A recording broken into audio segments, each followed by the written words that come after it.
Sir నమస్తే అండి. నమస్కారం అండి. బి వెంకట శివారెడ్డి గారు 95 బ్యాచ్.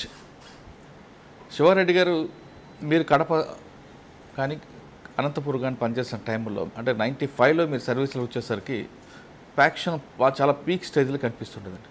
అంటే మర్డర్లు, బాంబులు వేసుకోవడం, వేటకోళ్ళ పట్టుకొని పరిగెట్టడాలు, టాటా సుమోలు, వైట్ అండ్ వైట్ డ్రెస్సులు, సినిమాలో చూపిస్తున్న సన్నివేశాలన్నీ కూడా ఇంచుమించుగా మీరు ఈ జిల్లాలోనే చూసుంటారు.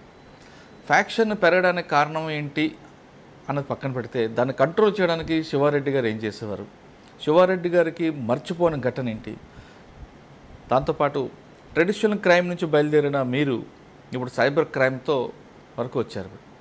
దీంట్లో గతంలో ఎంఓ చేస్తున్న ఎక్యూజులు ఎవరైనా, మా నేరస్తులు ఎవరైనా సరే గతంలో పలానా ఒక నేరం చేశారంటే ఈ వ్యక్తే చేశాడు, లేదంటే ఈ ఊరు వాళ్ళే చేశారు అనే ముద్ర ఉన్న టైం నుండి ఇప్పుడు రకరకాల వ్యక్తులు, రకరకాల వయసు వాళ్ళు, చదువుకునే వాళ్ళు అందరూ చేస్తున్నారు.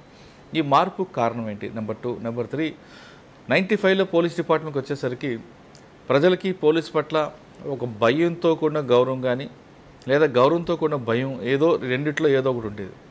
ఇప్పుడు పూర్తిగా దానికి దూరం అవడానికి కారణం ఏంటి? ఈ ప్రశ్నలకు సమాధానం చెప్పే ముందు శివారెడ్డి గారి కుటుంబ నేపథ్యం, శివారెడ్డి గారు ఎందుకు యూనిఫామ్ వేసుకున్నారు, అసలు మీకు రోల్ మోడల్ ఎవరున్నారా, లేదు అన్ఎక్స్పెక్టెడ్గా? మాది స్వస్థలం కర్నూలు జిల్లా అవుకు మండలం రామాపురం అండి. మా తండ్రి గారు వ్యవసాయదారుడు. నేను చదువుకునే రోజుల్లో మా సొంత గ్రామం రామాపురం కూడా హెవీ ఫ్యాక్షన్ రిడన్ గ్రామం. ఆ తర్వాత నేను ఇంటర్మీడియట్ డిగ్రీ తాడిపత్రిలో చదువుకున్నాను. ఆ తర్వాత బిఎల్ శ్రీకృష్ణదేవరాయ యూనివర్సిటీలో చదువుకున్నాను. తర్వాత సార్ మీరు చదువుకున్న టైంలో అవుకు, రామాపురం ఈ ప్రాంతం అంతా ఫ్యాక్షన్ అని చెప్తున్నారు, ఉంది, రికార్డు ఉండేది. మీకు బాగా మర్చిపోయిన సంఘటన చూసారు అక్కడ? నేను చూడలేదు కానీ మా తండ్రి గారు చెప్పగా విన్నాను. ఎందుకంటే మాది అవుకు మండలం, మా గ్రామానికి అవుకు జస్ట్ 10 కిలోమీటర్స్ దూరం. ఓకే. అప్పుడు చల్లా రామకృష్ణారెడ్డి గారు, మాజీ ఎమ్మెల్యే గారు అవుకు, వారి తండ్రి చిన్నపురెడ్డి గారు, ఆ తర్వాత అటుపక్క అదే మండలంలో బిజ్జం సత్యనారాయణ రెడ్డి గారు అని ఫ్యాక్షనిస్ట్, వీళ్ళంతా ఉండేవారు. వాళ్లకు ఫ్యాక్షన్ రైవలరీ బాగా ఉండేది. అప్పుడు చిన్నపురెడ్డి గారు కోయిలకుంట్ల సబ్ జైల్లో ఏదో కేసులో రిమాండ్ నిమిత్తం ఉన్నప్పుడు ఈ సత్యనారాయణ రెడ్డి వర్గం వారు సబ్ జైలు పైనే బాంబులు వేసి చిన్నపురెడ్డి మీద, వారి కుమారుడు చల్లా రామకృష్ణారెడ్డి మీద దాడి చేయడం జరిగింది. దాంట్లో చిన్నపురెడ్డి గారు కర్నూలు ఆసుపత్రిలో చికిత్స చేయించుకుంటూ చనిపోవడం జరిగింది. అది మా ప్రాంతంలో ఆ కాలంలో జరిగినటువంటి సెన్సేషనల్ మర్డర్. దాని తర్వాత చాలా గ్రామాల్లో ఈ ఫ్యాక్షన్ సంస్కృతి కొనసాగింది. మీ గ్రామంలో మీరు చదువుకున్న రోజుల్లో బాంబుల మోత అనేది మీకు కామనా? మా గ్రామంలో కూడా హత్యలు జరిగాయి. మా బంధువులు రెండు వైపులా ఉండి ఫ్యాక్షన్ చేసుకున్నారు. ఆ టైంలో నేను చదువుకుంటున్నప్పుడు ఇదే గ్రామంలో ఉంటే నేను కూడా ఈ కేసుల వల్ల నా కెరీర్ దెబ్బతింటుంది అనుకుంటున్నటువంటి సమయంలోనే ఈ ఎస్ఐ సెలక్షన్స్ రావడం. మొదట నేను స్కూల్ అసిస్టెంట్గా పనిచేశాను పక్కనే కొలిమిగుండ్ల మండలంలో. ఆ తర్వాత అదే సమయంలో ఈ ఎస్ఐ ఇంటర్వ్యూ కూడా చేయడం జరిగింది. ఎస్ఐ సెలక్షన్స్లో నేను రాయలసీమలో 3rd ర్యాంకర్ కావడం, వెంటనే టీచర్ ఉద్యోగానికి రాజీనామా చేసి ఎస్ఐగా జాయిన్ కావడం జరిగింది. ఓకే. ఎస్ఐగా వచ్చినప్పుడు ఫస్ట్ ట్రైనింగ్ అవ్వగానే మీకు పోస్టింగ్ ఎక్కడ ఇచ్చారు? నేను 1995. సార్ అప్పుడు మీరు ఎస్ఐ టైం సెలెక్ట్ అయిన టైంలో, ఇంటర్వ్యూ టైంలో కానీ మీ బ్యాక్గ్రౌండ్ చూసినప్పుడు ఫ్యాక్షన్ గ్రామాలు కనిపిస్తున్నాయి కదా, దీని ఇంపాక్ట్ ఏమైనా పడిందా ఇంటర్వ్యూ అప్పుడు కానీ? ఇంటర్వ్యూలో విపిబి నాయర్ గారు ఇప్పుడు పోలీస్ రిక్రూట్మెంట్ బోర్డు చైర్మన్గా ఉండేవారు. వారు మా బ్యాక్గ్రౌండ్ అంటే ఎడ్యుకేషనల్ బ్యాక్గ్రౌండ్ చూసి ప్రశ్నలు అడిగారు. నేను లా చేశాను, ఆ లా పైన కొన్ని ప్రశ్నలు అడగడం జరిగింది. దాంట్లో నేను సంతృప్తికరంగా సమాధానాలు ఇవ్వడం జరిగింది. తర్వాత 95 అప్ప హైదరాబాద్ ఫస్ట్ బ్యాచ్ ట్రైనింగ్ మాది. దాంట్లో నేను మా బ్యాచ్లో టాపర్గా నిలవడం జరిగింది 1995. అంటే గ్రామం గురించి మాత్రం అడగలేదు?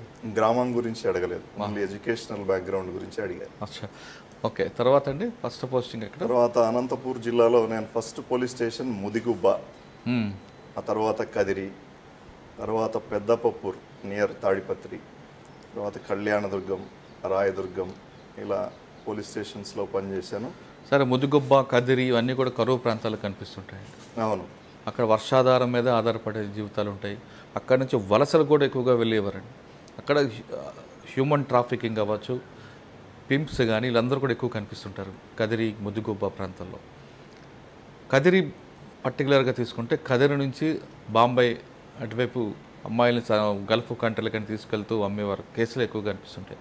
అవి మీరు ఎలా కంట్రోల్ చేశారు? ఇప్పుడు నేను మొదట ముదిగుబ్బ పోలీస్ స్టేషన్లో పనిచేసేటప్పుడు ఈ నక్సల్ గ్రూపులు కూడా విపరీతంగా ఉండేవి. సూడో నక్సలిజం గ్రూప్స్ ఉండేవి. ఒకవైపు ఫ్యాక్షన్ కొన్ని గ్రామాల్లో ఉండేది. అక్కడ ఇందుకూరు శ్రీనివాసరెడ్డి, ప్రకాష్ రెడ్డి అని ఇద్దరు వ్యక్తులు, అక్కడ పరిటాల రవి వర్గం వాళ్ళతో సంబంధించి ఫ్యాక్షన్ ఉండేది. తర్వాత చాలా ఫ్యాక్షన్ కేసులు మేము దర్యాప్తు చేయడం జరిగింది.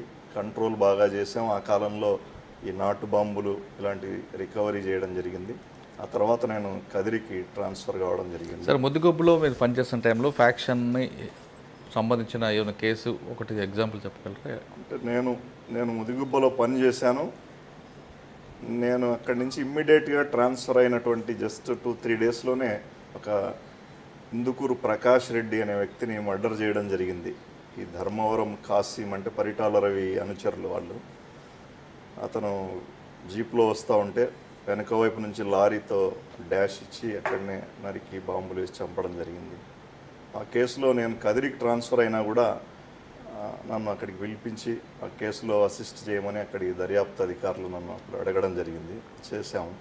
అంటే మర్డర్ చేసిన వాళ్ళు సరెండర్ అయ్యారా లేదా మీరు అరెస్ట్ చేశారండి? నేను చేయలేదు. అక్కడికి అప్పుడు నల్లమాడ సిఐ గారు వాళ్ళు అరెస్ట్ చేశారు. మేము అసిస్ట్ చేయడం జరిగింది వాళ్ళకు. అచ్చా, కదిరి వెళ్ళేసరికి ఏం చూసారండి? కదిరి అన్నటువంటిది ఎక్కువగా ముస్లిం పాపులేషన్ ఉన్నటువంటి పట్టణం. అది దాదాపు 40% ఉంటారు అక్కడ ముస్లిమ్స్.